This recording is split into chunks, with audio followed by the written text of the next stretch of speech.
what if you never bought meat at the store again? So here on the homestead, we raise enough beef, chicken, and pork to last us a year at a time, and I bet it's probably easier than you think. In today's video, I'll show you how we do it and how you can take these same practices into your own homestead. I bet they're up north here. Hey, Jed! Nope. So let's start with beef, because honestly, they're kind of my favorite, and they're the meat animal that we've been raising the longest.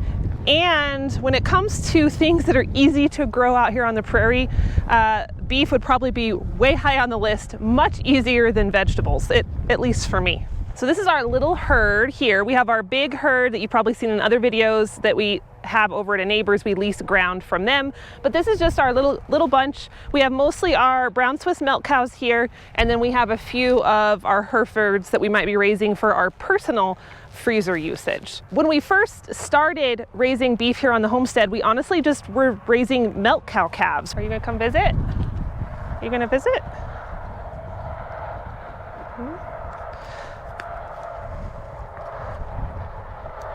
So I believe that the brown Swiss are kind of considered a dual purpose breed in Switzerland, where they're from, but here they're more of a milk cow breed. But honestly, I think they would do just fine for beef if we wanted to go that route.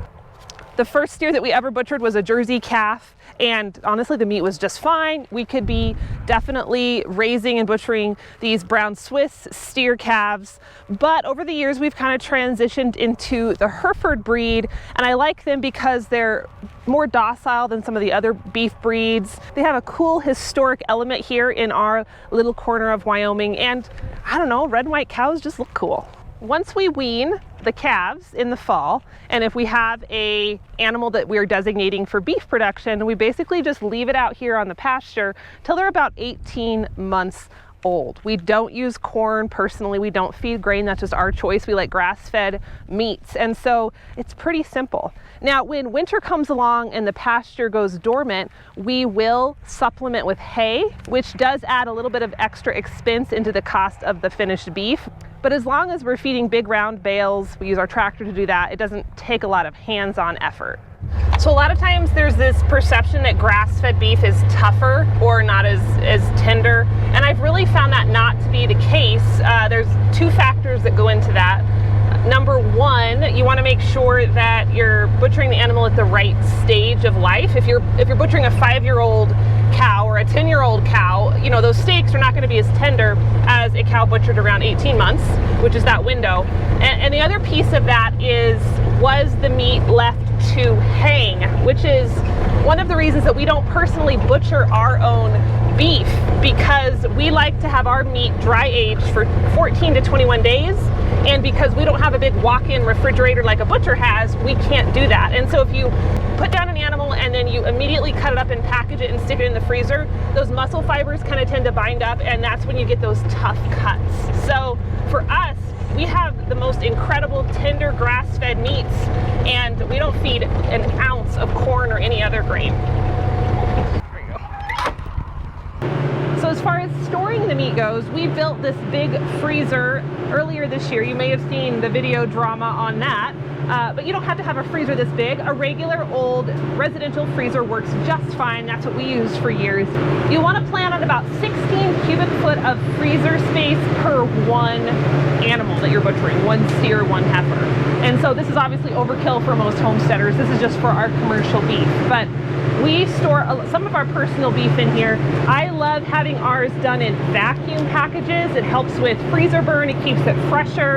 It makes defrosting easier. But for many years, we just had it wrapped in white butcher paper too. So it's kind of whatever you have available, but this works well. And when we just do one animal for our own use, that lasts us a good year or longer.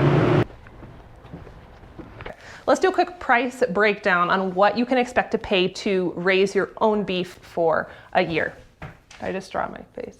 You did. So as far as the animal cost,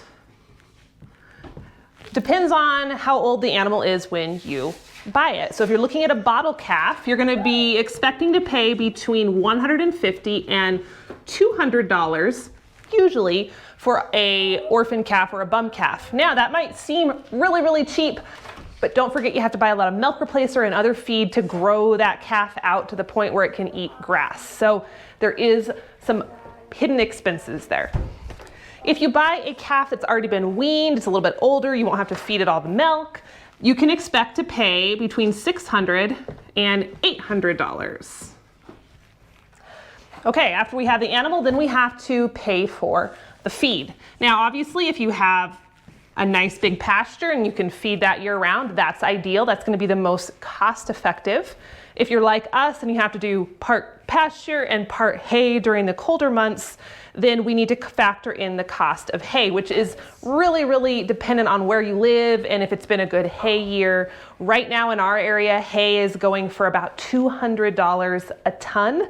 But generally, depending on if you're getting grass or alfalfa or a mix, you can expect to pay between $100 and $150 a ton.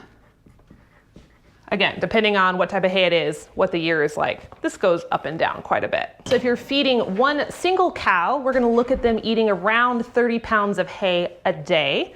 And so if we divide 2,000 pounds, which is how much we have in a ton, divided by 30 pounds, that gives us around 66 days that we could feed our cow with a single ton of hay. And again, that's going to depend on the size of the cow and the temperature and if it's super cold or super hot and the type of hay you're feeding, but just ballpark here is what we're looking at. And then lastly, we need to consider processing cost.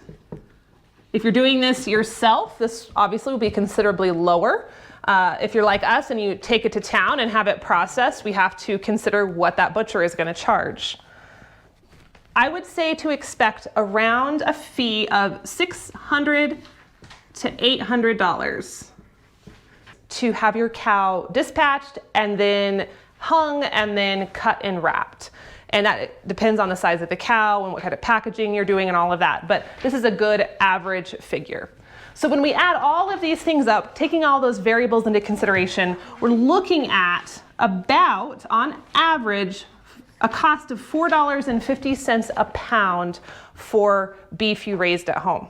Now, this can be much lower, it can be a little higher. Some of you may be shocked at this number, considering that you can buy ground beef at Walmart, the really cheap stuff, for less than this cost. But we have to make sure that we're comparing apples to apples here. So if you're planning to buy a high quality organic grass-fed beef, you can expect to pay $8 to $10 a pound for ground beef. I'm not talking steaks or anything fancy.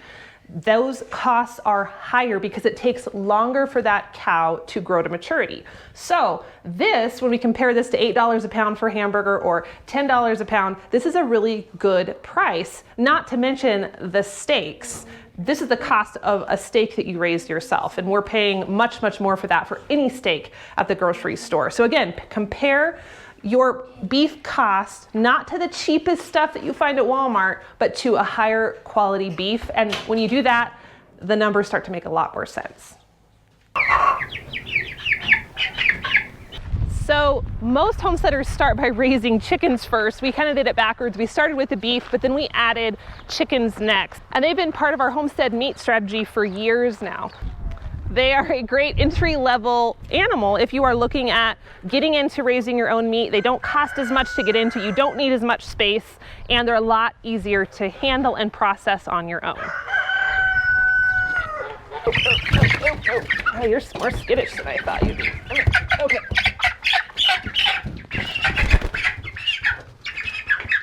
Come here, you're fine. You're fine, there you go.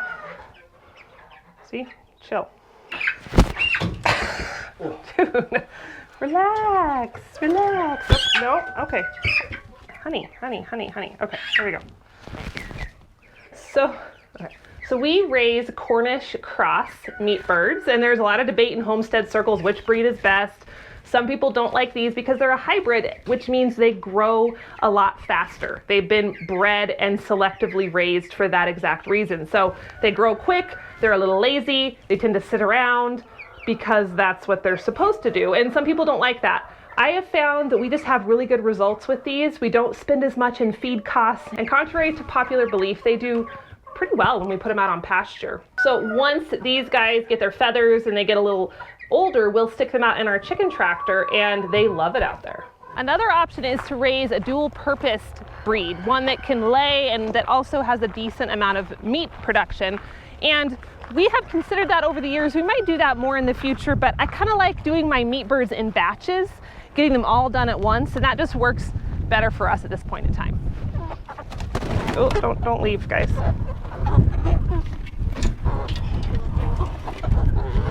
We just find they do so much better out here on grass versus keeping them in the coop. For the first few years, we kept them in there the whole lifespan.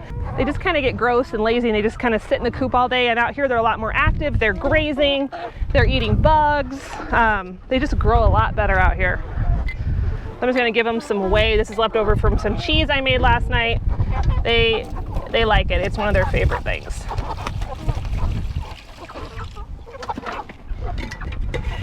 So these guys are pretty darn close to being ready to process. I can't remember, I think we got them in April, it's July now. Sometimes we go a little bit over depending on how fast they're growing and what kind of feed we're giving them. These guys are really close to being to the point where we can process them. I still need to weigh them, but I would say, wind, in the next couple of weeks, they're definitely gonna be ready. We want them at least 5 pounds, maybe a little bit more. If they get too big, they start to have leg problems, and they also don't fit in the freezer bag, so you kind of have to take all those things into consideration. All right, let's do our chicken breakdown next. So for our meat bird chicks, you're gonna pay around, I don't know, $3 a chick. Might be a little bit more. I found chicks this spring at the feed store for $1 a piece, but that's not always normal. So that's a good average cost. For our meat bird food, we're gonna be feeding a higher protein feed, so it helps them to grow in that window of time that we're expecting. We're going to be paying between $12 to $20 per 50 pounds. If you're buying the super cheap, run-of-the-mill feed store feed, you're gonna be on the low end. If you're doing an organic feed with really clean ingredients, you're gonna be on the high end, or even maybe higher than this. So that's gonna depend on your preferences and really what's important to you as you raise your meat animals. So a flock of 50 meat birds are going to go through between 10 and 15 bags of feed in their lifetime. So we kind of take that in the middle. We're looking at around $250 to feed 50 birds. So with processing, most homesteaders I know, including us, process our own birds. And so this is $0 for us. If you live in a part of the country where you have a butcher shop that'll do chickens, you're gonna be paying a little bit more for that. But this is easy enough that this is a good skill for the average homesteader to have. So when I add this all together, we're looking at, if we're kind of taking the high end of things, about $8.50 per bird. Again, this is a little higher than your standard factory farmed chicken that you'd be buying at the grocery store. But remember, we're comparing apples to apples here. So I'm not going to be comparing this cost to the cheap factory chickens. I'm going to be comparing it to the higher quality organic chickens that cost much, much more at a Whole Foods or some sort of natural grocery store. So when we look at it that way, this actually does save us money and gives us much higher quality meat in the long run. So you're gonna butcher your chickens between 8 and 12 weeks, depending on the breed. And I like to do around 50 to 60 birds a year. And I figure about a whole chicken a week.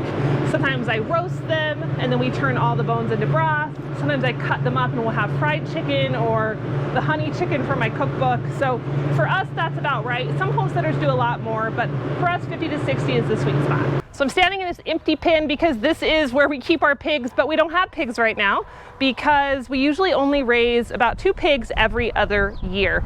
Pork is the meat we probably eat the least of just because the grains are a little bit more expensive for us, and I don't always have enough kitchen scraps to kind of offset that feed cost. So some folks can pasture their pigs. We have found that does not work for us. I love the idea, but the pigs just tear up the pasture. You need to have the right type of ground for that and the right type of pig. So we'll keep ours here in a pen like this and feed them all the milk that we have extra and all of the vegetables from the garden, and they do pretty good.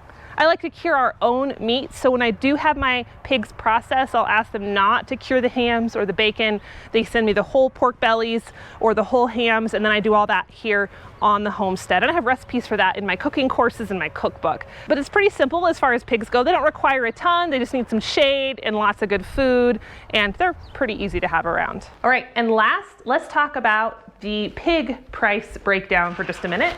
So you can expect to pay around $100 for a piglet if you're buying a newly weaned piglet.